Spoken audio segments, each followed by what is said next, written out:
Hi there, I'm Joshua Hanlon, and I just returned from an incredible 5-day Nile cruise trip from Luxor down to Aswan in Egypt. If you have never traveled to Egypt, I highly recommend taking a Nile cruise trip during your visit to the country. The Nile is the lifeblood of the country, and it has been for 5,000 plus years. It was the way that the ancient Egyptians moved all the massive stone blocks to build the pyramids and the temples and all the other incredible monuments that they constructed. And it continues to be the way that much of the shipping and economy operates in Egypt today. Now, a cruise will take you from Luxor down to Aswan typically. You can also start in Aswan and come up to Luxor, just kind of depending on what day of the week you start and what your itinerary looks like. The way our trip worked is we had a couple days in Luxor with our tour guide, and then we set sail and visited the Kamambo and Edfu temples on the way down to Aswan. Now, there was really only about 1.5 days of sailing on the actual cruise trip, so you don't get a ton of time actually sailing on the water because the distance you're traveling from Luxor to Aswan isn't super long, but it's really just the experience of being on the Nile and reaching the different temples from the water that's so incredible. Now, throughout our trip, we had our own tour guide, so there were 2 of us on the trip, and we had our own tour guide that joined us on board. I would highly recommend doing that. So he started with us in Luxor and showed us around the sites in Luxor, Valley of the Kings, Karnak Temple, all of those incredible sites for a couple days. And then he sailed on the boat with us and went down to the Edfu Temple, the Kamambo Temple, and then all the way through to Aswan and showed us around there as well.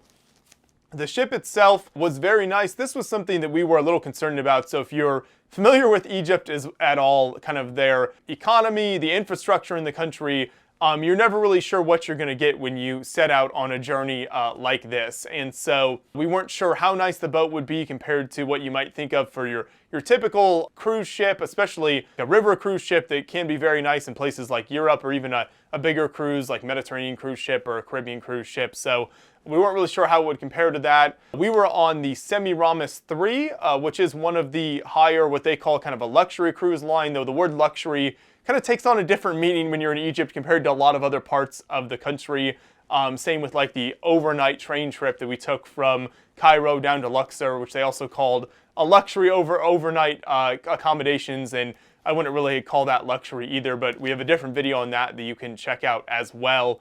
So in this case, luxury was very nice in a lot of ways. So the food on the ship, for instance, we were very happy with. There was a lot of good food and quite a nice variety from desserts to main foods. There was usually a couple different types of meat. You had some seafood represented. There were salads, lots of different breads to choose from. So overall, I thought that part of the experience was very nice. The room on board, obviously that's a big part of it. The room we were happy with in the end as well. We actually recorded a room tour while we were on board, so you can check that out now. Obviously, a major part of any cruise ship is the rooms themselves. Before we even get into the room here, I love these hallways with the cool looking room doors and then the yellow lighting throughout the hallway as well. I think it really sets that Egyptian feeling theme. So let's go in and check out the room. We've just checked in today, so this is all new for us so far, just kind of getting the lay of the land.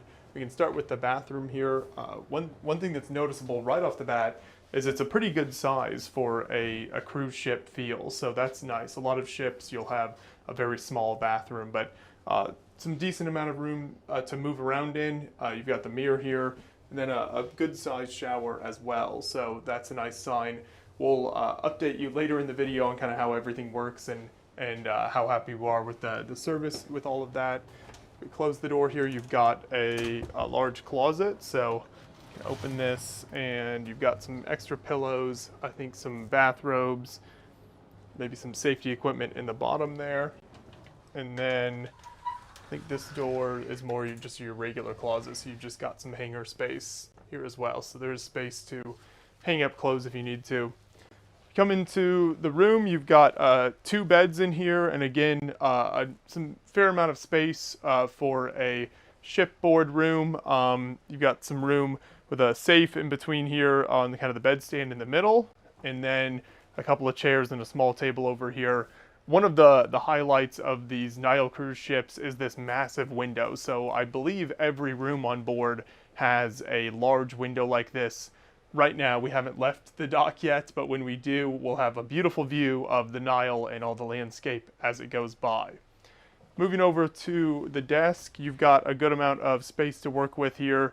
Right now we've got a bunch of our stuff laid out and a bunch of water that we brought on board as well. They provide some drinks and water boiler if you want to make tea or coffee, that sort of thing. You can slide out this seat and turn it into a desk as well if you'd like.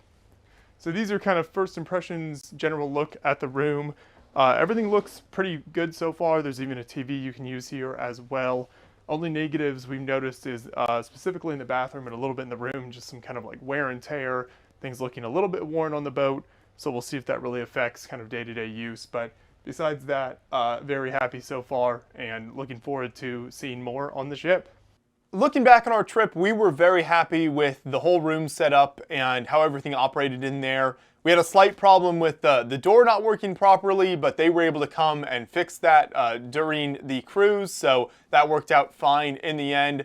The large picture window is incredible. That makes the trip so much better because it does get extremely hot in Egypt. Even when we were there, which was the beginning of April, it was 110 degrees for a lot of days. Heading down to Aswan from Luxor, so you don't want to necessarily spend a lot of time outdoors on the top of the ship, but being able to have that incredible view from inside your room where the air conditioning works well was so nice. So in the end, there was plenty of space in the room itself and in the bathroom, and we were happy with how everything worked. But speaking of the other areas on board the ship, there is that top deck. It has a pool area. We spent a little bit of time in the pool, which is nice to cool down, especially on those hot days. But again, you've got to be careful being out in the sun too much, especially when it gets to that really intense heat, kind of hitting noon and then into the afternoon. There was a whole bunch of kind of shaded deck area with kind of a bar on top as well. You could sit in the shade, but even in the shade, the heat still gets really intense. As far as other areas on the ship, you had like a bar lounge area. So that was a pretty nice, pretty fancy area where they would hold some events, some parties. You could also just relax in there. And that had some furniture and just kind of a comfortable place to relax. And then there was the dining room as well. So the dining room is where all of the meals, breakfast, lunch, and dinner were served. And I talked about earlier some of the good food there that we enjoyed. And you would come back on the ship every day to eat your meals. So you would start with breakfast, you would go out and tour, come back and eat lunch, and then typically go out and tour some more before coming back for dinner.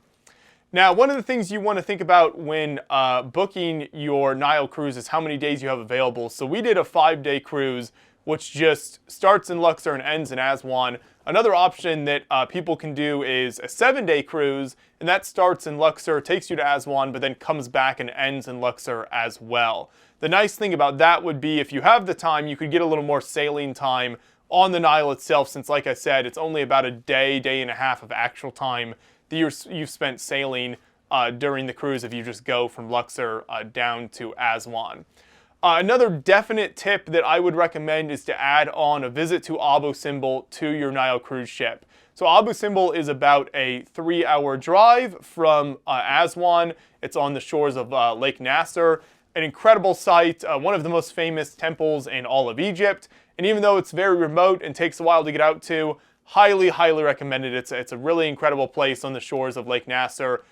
Definitely want to add that on to your trip if you're going to take the time to do the cruise down to Aswan anyway. So that's kind of an overview of the trip. Any travel in Egypt is very unique just due to the way the country is run and the logistics of everything. So it's always going to be an adventure no matter what you do. One of the most unique things about this was when you got off the ship, you almost always crossed through the decks of like 3 or 4 other ships because they would just kind of dock right next to each other. So instead of all docking separately right next to the shore, you would have to walk across several other ships to get to the actual shoreline itself. So that was one of the surprising things, just the way that they operate all of the ships going down the Nile, because there are a whole bunch of these and they're all trying to stop at the same temples at the same time, so it can be hard logistically. But definitely an adventure. It's a fantastic way to explore more of Egypt. You get to see so many amazing sights between Luxor and the temples on the way down, and then everything to see in Aswan, and then if you add on Abu Simbel as well.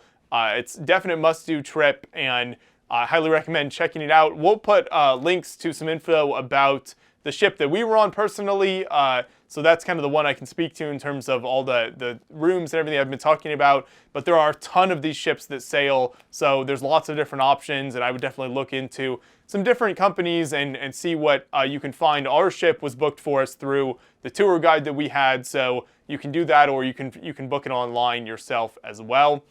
That's kind of an overview of our whole experience. I hope you have a great time if you're able to make it to Egypt and explore more of the incredible history that country has to offer. Thanks for watching.